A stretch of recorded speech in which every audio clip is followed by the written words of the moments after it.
Israel और Hamas के बीच युद्ध विराम का या संघर्ष विराम का आज तीसरा दिन है। हमास ने कल 14 इजरायली नागरिकों और 3 विदेशियों को रिहा कर दिया था दूसरे दिन, और रिहा किए गए बंधकों का ये तीसरा बैच था। रिहा होने वालों में 4 साल की एक अमेरिकी बच्ची भी शामिल है, जिसके माता पिता 7 अक्टूबर को हुए हमले में मारे गए थे। अगवा बंधकों की रिहाई के बदले में इजराइल की तरफ से 39 फिलिस्तीनी कैदियों को रिहा किया गया है, जिनमें महिलाएं और बच्चे शामिल हैं। समझौते के मुताबिक हमास की ओर से 50 इजरायली बंधकों को रिहा किया जाना है, जबकि इजराइल 150 फिलिस्तीनी कैदियों को रिहा करेगा। इधर बंधकों और कैदियों की रिहाई के बीच इजराइल के प्रधानमंत्री कल अचानक गाजा पहुंच गए और वहां उन्होंने अपने सैनिकों से मुलाकात की। 20 साल में गाजा पहुंचने वाले नेतन्याहू पहले इजरायली प्रधानमंत्री हैं। इस दौरान उन्होंने एक बार फिर दोहराया कि हमास का अंत होने तक उन्हें कोई भी ताकत रोक नहीं सकती। बंधकों की रिहाई, हमास के अंत और गाजा की ओर से सुरक्षित इजराइल का लक्ष्य पूरा होने तक ये युद्ध जारी रहेगा, ऐसा बेन्यामिन नेतन्याहू ने कहा।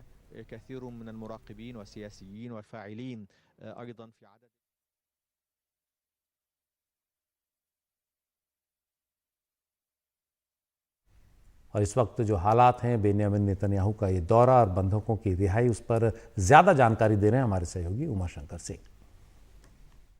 इजराइल और हमास के 4 दिनों के युद्ध विराम के बीच इजराइल के प्रधानमंत्री बेंजामिन नेतन्याहू गाजा पहुंच गए। वहां उनको सेना के अधिकारियों और जवानों की तरफ से हालात की जानकारी दी गई। नेतन्याहू ने हमास के एक सुरंग का भी दौरा किया, जिसे इजराइल की सेना ने सैन्य अभियान के दौरान अपने कब्जे में लिया है। नेतन्याहू का गाजा दौरा अपने आप में काफी कुछ कहता है। यह इजराइल के किसी पीएम का करीब 20 साल बाद गाजा दौरा है। इजराइल के प्रधानमंत्री दुनिया में सबसे अधिक चाक चौबंद और सख्त सुरक्षा व्यवस्था में रहने वाले प्रधानमंत्रियों में एक हैं। उनका इस तरह दुश्मन की जमीन पर जाना, और खासतौर पर तब जब युद्ध चल रहा हो, बेशक युद्ध विराम हो 4 दिनों का, लेकिन उनका इस तरह जाना बताता है कि इजराइल की सेना ने गाजा पट्टी पर अपना पूरा दबदबा बना लिया है। उनके साथ चीफ ऑफ आर्मी स्टाफ और साथ में कई सेना के बड़े अधिकारी भी मौजूद थे।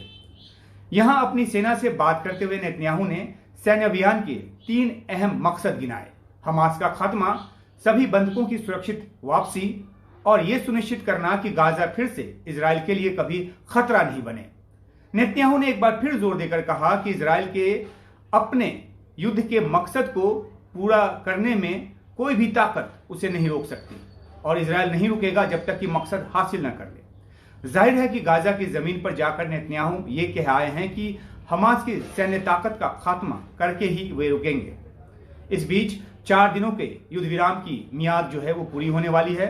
युद्ध विराम के दूसरे दिन हमास ने इजराइल पर युद्ध विराम की शर्तों को तोड़ने का आरोप लगाया था। कहा था कि इजराइल उत्तरी गाजा में राहत सामग्री नहीं पहुंचने दे रहा। हालांकि युद्ध विराम की मध्यस्थता करने वाले कतर और इजिप्ट के हस्तक्षेप के बाद जो युद्ध विराम 4 दिनों का हुआ वो लागू रहा, टूटा नहीं। और यूएन की एजेंसी ने कहा कि पहले 196 ट्रकों में से 61 ट्रक राहत सामग्री जो है उत्तरी गाजा भेजा गया। तो कुल मिलाकर हमास को मनाने की कोशिश कामयाब रही और युद्ध विराम जो है वो जारी रहा।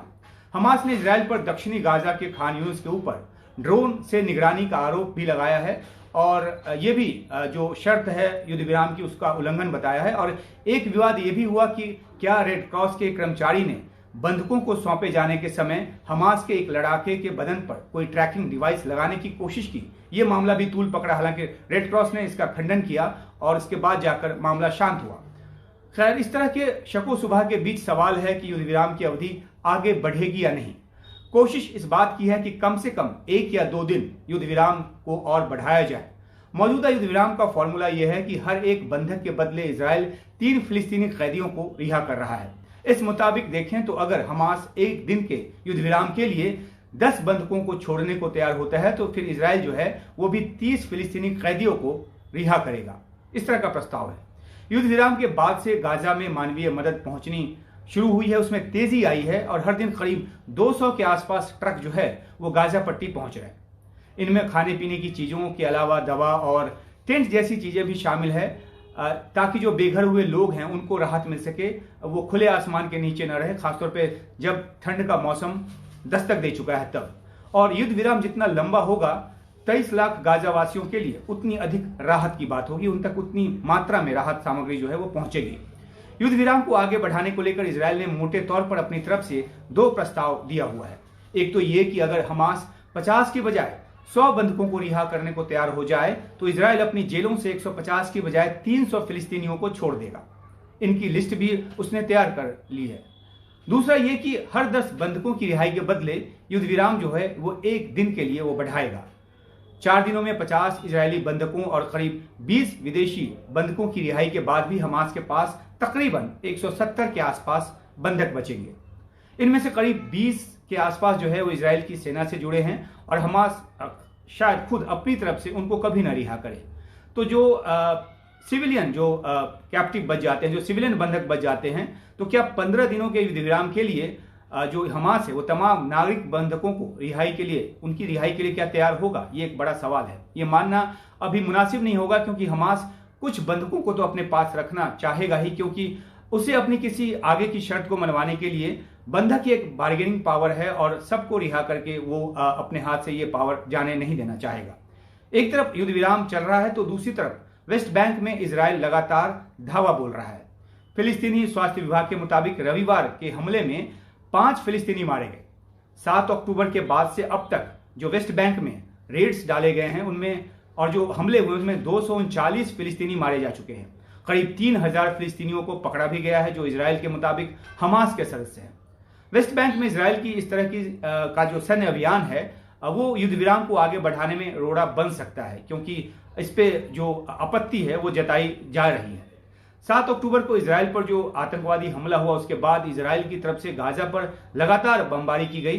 कई हफ्तों से वहां पर जमीनी लड़ाई भी जो छिड़ी हुई है जिसका जिक्र हम लगातार करते रहे हैं और हमास के सुरंगों का पता लगाकर वहां से हमास को खदेड़ने का काम भी जो है वो इजराइल की सेना कर रही है। इस युद्ध में अब तक हमास के कई बड़े कमांडरों के मारे जाने की खबर भी आई है। सबसे बड़ा कमांडर जो अब तक मारा गया है वह है अहमद अल गंडौर, जो कि उत्तरी गाजा का इंचार्ज था और हमास के टॉप मिलिट्री काउंसिल का सदस्य भी था।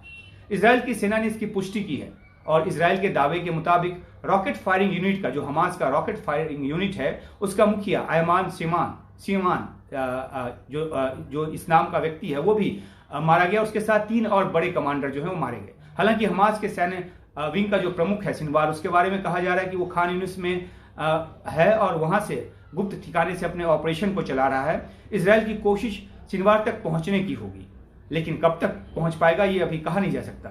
और हमास के जो करीब 35 से 40 हजार लड़ाके बताए जाते हैं। इजराइल का दावा है कि मध्यक्रम के कई प्रमुखों समेत हजारों लड़ाकों को उसने मार गिराया। हालांकि उसने इस बात का कोई सबूत पेश नहीं किया है, लेकिन उसने दावा जरूर किया है। हालांकि जिस तरह से इजराइल जो युद्ध को आगे बढ़ाने को लेकर जोर दे रहा है, लगता है कि हमास के खात्मे के अपने मकसद से वो दूर है, तभी युद्ध के लंबा खींचने की बात कर रहा है। कह रहा है कि युद्ध काफी लंबा चलेगा और युद्ध विराम को आगे बढ़ाने या नहीं बढ़ाने को लेकर लड़ाई तो मतलब बढ़े या ना बढ़े, लेकिन लड़ाई तो लंबी होगी और इसका सबसे बड़ा खामियाजा जो है वो गाजा की निर्दोष जनता को उठाना पड़ रहा है और आगे भी उठाना पड़ेगा। हालांकि अरब देशों ने अब तक धमकी और चेतावनी दी है, लेकिन अगर वाकई में कोई देश इसमें कूदा तो हालात और ज्यादा बेकाबू हो सकते हैं। लेकिन देखना है कि क्या युद्ध विराम आगे बढ़ता है या नहीं।